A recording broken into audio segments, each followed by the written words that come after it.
လူရှင်တော်များကိုကြောကဟာသလောကမှာပြန်လည်ရပ်တည်လာတဲ့အဆိုမြတ်သူစားနဲ့ရန်အောင်ပရိသတ်များအလုံးပဲမင်္ဂလာပါရှင်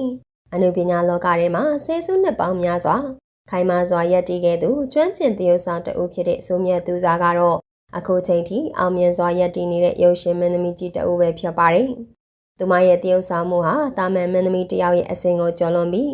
တကယ်ပြည်ပြင်းမှုစိတ်ခံစားမှုအပြေအဝဖြစ်ပရိသတ်ရင်ထဲထိဝင်နိုင်တဲ့သရုပ်ဆောင်တယောက်လည်းဖြစ်ပါတယ်သူမရဲ့သရုပ်ဆောင် item တွေကိုလည်းလူကြီးလူငယ်မျိုးကြိုက်နေတတ်ကြတာဖြစ်ပြီးကာရိုက်တာမျိုးစုံကိုဟာကွက်မရှိအောင်သရုပ်ဆောင်နိုင်တဲ့မင်းသမီးတက်လက်လည်းဖြစ်ပါတယ်။သူမအသက်16နှစ်အရွယ်မှာမင်းသားရန်အောင်ကအိမ်တအိမ်ကိုအလဲသွားရင်အမတ်မတင်တွေ့ရှိခဲ့တာဖြစ်ပြီးသူရဲ့နာမည်ကြီးသချင်းဖြစ်တဲ့ချစ်တယ်မီးရဲမှာပါဝင်သရုပ်ဆောင်ခဲ့ရမှ1989ကိုစက်တင်ဘာလမှာရုပ်ရှင်လောကတွေကိုစတင်ရောက်ရှိလာခဲ့တာဖြစ်ပြီး1980နောက်ပိုင်းကာလများမှာဆိုမြတ်သူစားကအမျိုးသားအဆိုတော်များနဲ့တွဲဖက်၍သူတို့ရဲ့သချင်းများမှာပါဝင်သရုပ်ဆောင်ရာအထူးသဖြင့်ဇော်ဝင်းထွဋ်ရဲ့အဝေးမသွားတဲ့အခြေရဲ့အောင်ရင်ဤကိုရင်နဲ့စားသဖြင့်ဆိုမြတ်သူစားရဲ့မြန်မာဆန်တဲ့အလားတရားနဲ့တည်ငြိမ်တဲ့ဟန်မူရာတွေကြောင့်ပရိသတ်အများစုကသတိထားမိခဲ့ကြပါတယ်1989ခုနှစ်မှာတော့ကျော်သူမေဆွေတို့နဲ့တွဲဖက်သရုပ်ဆောင်ခဲ့တဲ့တခါကဗီဒီယိုဇာတ်ကားမှာပါဝင်ခဲ့ပြီးထိုဇာတ်ကားဟာအဲ့ဒီခေတ်ကလူငယ်ပရိသတ်တွေအကြားမှာအထူးရည်ပန်းစားအောင်မြင်ခဲ့ပြီးဆိုမြတ်သူစားကိုမြမဗီဒီယိုခေတ်ဦးရဲ့ထိပ်တန်းမင်းသမီးတဦးဖြစ်စေခဲ့ပါတယ်။ဒါအပြင်မာကြီးစုရဲ့ငယ်တငယ်ချင်းအကယ်ဒမီများရှင်တရုတ်ဆောင်မင်းသားကြီးဦးရန်အောင်ကတော့ဘယ်ချိန်ကြီးကြီးစေကျော်တလေးလိုနှုတ်ပြခမ်းကြပြီးအလားရီပိုနေစေဖြစ်ပါတယ်။အနုပညာလမ်းကျောင်းထက်မှာစေစုနဲ့မကရက်တီလာခဲ့တဲ့ရန်အောင်တယောက်ပရိသတ်အားပေးမှုတွေနဲ့အောင်မြင်မှုတွေကိုလည်းတခဲနဲ့ရရှိထားတာကိုတွေ့ရပါတယ်။ဦးရန်အောင်ရဲ့တရုတ်ဆောင်ကောင်းမှုတွေကကြီးစုသူပရိသတ်တွေကိုအကြိုက်တွေ့စေခဲ့တာဖြစ်လို့အကယ်ဒမီဆုတွေကိုလည်းထိုက်ထိုက်တန်တန်ရရှိထားတာဖြစ်ပါတယ်။လက်ရှိမှာလည်းအနုပညာလှူရှားမှုတွေကိုဇက်တိုက်ဆိုသလိုလုပ်ကိုင်နေရတဲ့ဦးရန်အောင်က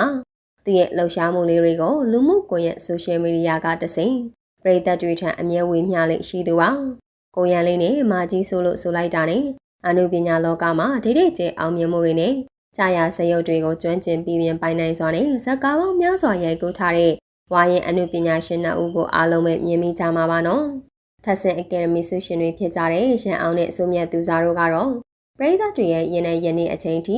အခိုင်အမာနေရာယူထားနိုင်တယ်လို့သူတို့ရဲ့တရုပ်ဆောင်စွမ်းရည်တွေကလည်းတကယ်ကိုချီးကျူးစရာပါပဲ။ဆိုမြတ်သူစားနဲ့ရန်အောင်ကလွန်ခဲ့တဲ့နှစ်တွေမှာလည်း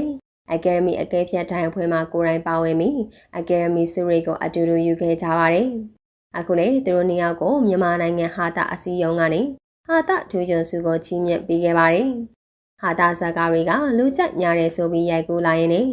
လာတိုင်းမှာဟာတာဇာကားတွေကိုယုံတင်လာကြပါတယ်။အတွဲညီတဲ့သူတို့နှစ်ယောက်ကအနုပညာလောကတွေကနေရာတော်တော်များများမှာထူးချွန်နေတာကြောင့်ဟာတာအစည်းအရုံးကပြီးတဲ့ဆုတွေကိုပါရသွားခဲ့ကြတာပါ။မကြသေးမီကပဲဆိုမြတ်သူစားနဲ့ရန်အောင်တို့ဟာမြန်မာနိုင်ငံဟာတာအစည်းအရုံးကနေတာဝန်ယူကျင်းပတဲ့အခမ်းအနားတစ်ခုမှာဟာတာထူးချွန်ဆုကိုချီးမြှင့်ခံခဲ့ရပါတယ်။ဤဆုရခြင်းဟာတကယ်ပါဝါကြီးတဲ့သူတွေကိုပဲရည်ညွှန်းထားတာဖြစ်ပြီးသူတို့ရဲ့ဟာတာဇယုတ်တွေအတွက်ပရိသတ်တွေဟာရဲရဲရွှင်ရွှင်နဲ့ကြည်ရတာကြောင့်ဆုရခြင်းဖြစ်ပါတယ်။တချို့လူတွေအနေနဲ့ဟာတာထူးချွန်ဆုရတာဟာပေါ်ကားမလို့လားဆိုပြီးထင်မှတ်ကြပါတယ်။ဒါပေမဲ့အမှန်တကယ်တော့ဟာတာဆိုတာဟာမင်းသမီးတွေအတွက်အလွန်ခက်ခဲတဲ့အမျိုးအစားတစ်ခုပါပဲ။ရဲစရာလုပ်ဖို့တရုပ်ဆောင်မှုအရေးချင်းတွေပဲပရိသတ်ကိုမိသားစုလိုက်ရင်အောင်လုပ်နိုင်မှုဆိုတာမင်းသမီးတရားအတွက်တော့ငိုရတာထက်ခက်ပါတယ်။ရုပ်ရှင်ကြည့်ရပရိသတ်ကိုမျက်ရည်ကျအောင်လုပ်ဖို့က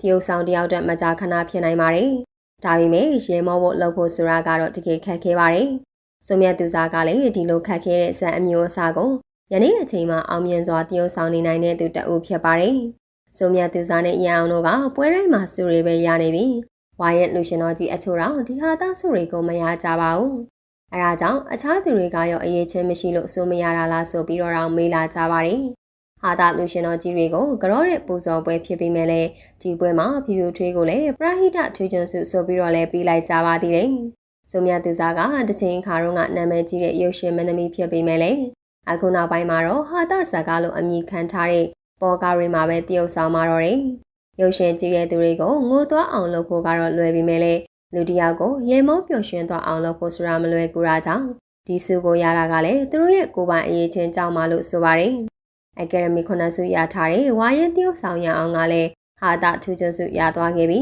အနုပညာလောကတွေမှာတော့ဗတ်ဆုံထူးချွန်သူတွေဖြစ်နေပါတော့တယ်